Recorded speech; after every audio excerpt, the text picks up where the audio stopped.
Listen, we got serious news to discuss involving the Charlotte Hornets. Listen, man, the draft is here. The Cooper Flag sweepstakes, that's all she wrote. It's time to get down to business, y'all.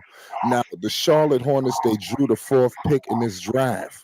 The Charlotte Hornets have to make a serious critical pick this time around because they cannot afford to let what transpired last season occur this time around. Tijan Salarn, he was picked in the first round with the sixth pick, y'all. This is a lottery pick, a gifted lot. These things don't come around a dime a dozen. You got to make sure you pick the right pick. I'm not sure, but as of right now, point blank, period. We all know it's flight sports. We're the homage payers. This man has been a bust until proven otherwise. Point blank, period. Lamelo Ball is on the island by himself. I got questions. Listen, and we're gonna need $1 million answers. I got all access with me. Dex, man, we got to discuss something, man.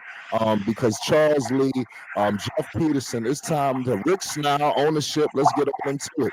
These guys gonna have to roll their sleeves up this time around. What's the deal with this draft, and why the Charlotte Hornets cannot afford to draft a project? That might be a little bit nice on them, because you got some of these emotional freaks out here. Talk to us, Dax.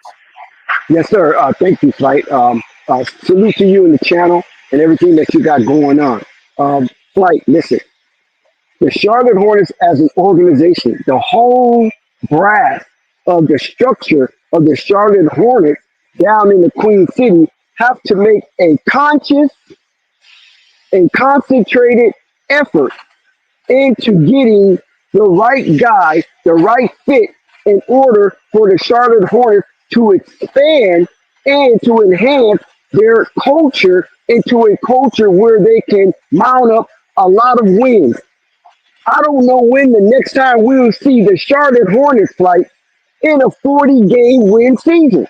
I mean, it seems like it was eons ago when James Borrego led the tour of duty of these soldiers at one point to 40 plus wins in back to back seasons, and it nestled them a trip to the play-in scenario, and they was rewarded an 83rd game. I don't know, Flight, if that's in the near future for the Charlotte Hornets as an organization to get past 82 game season and to start dribbling the basketball in an 83rd game or even 84, 85, 86, so on and so on. We all want to see LaMelo in the playoffs. The elephant in the room, Flight, Tyrese Halliburton. Tyrese Halliburton flight have exploded once again after people have written him off onto the dance floor. And he have taken his team as the leader to chaperone them into another appearance in the Eastern Conference Finals, awaiting the winner of the Knicks and Boston series. Then you look over on the other hand on the 2020 draft, the number one prize of that draft, the Rose himself, Anthony Edwards, aka Ant-Man, is one game away to also going to back Western Conference Finals and to represent that portion of the Western Conference. So here we go. One drafted before LaMelo, one drafted after LaMelo. Each have been looking like they're going to go to back conference finals fight. So where's LaMelo in all this?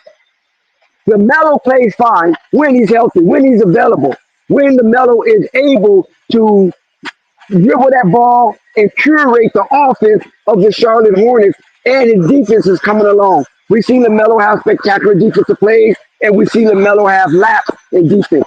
So when that combination of defense and offense come together, LaMelo will be a very well structured and formidable basketball player as we go on. But the Charlotte Hornets got to get this draft pick right. Like 3 years in a row, 3 years in a row, they have top six picks. That don't happen often, Flight. I mean, listen, that is a rare occurrence. So the Charlotte Hornets have been blessed. They had the number 2 pick, they had the number 6 pick, and now they got the number 4 pick. So they should be able to do something decent in order to wheel in some kind of winning coaches.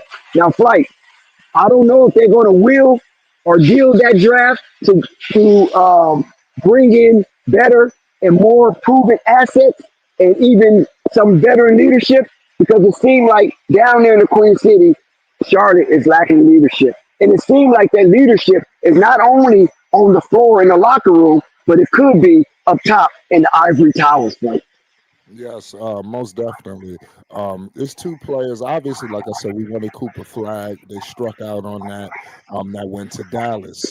Two guys I'm looking at is Ace Bailey and VJ Edgecombe. Make sure you subscribe to Flight Sports because we're gonna be discussing a lot of information on those guys. Also, Trey Johnson. There's a lot of different players in this draft that I think could possibly help the Charlotte Hornets, or we could discuss a trade. So don't make sure you stay tuned. What's your thoughts on TJ and Salon and the way he played this season? You know, being drafted so high.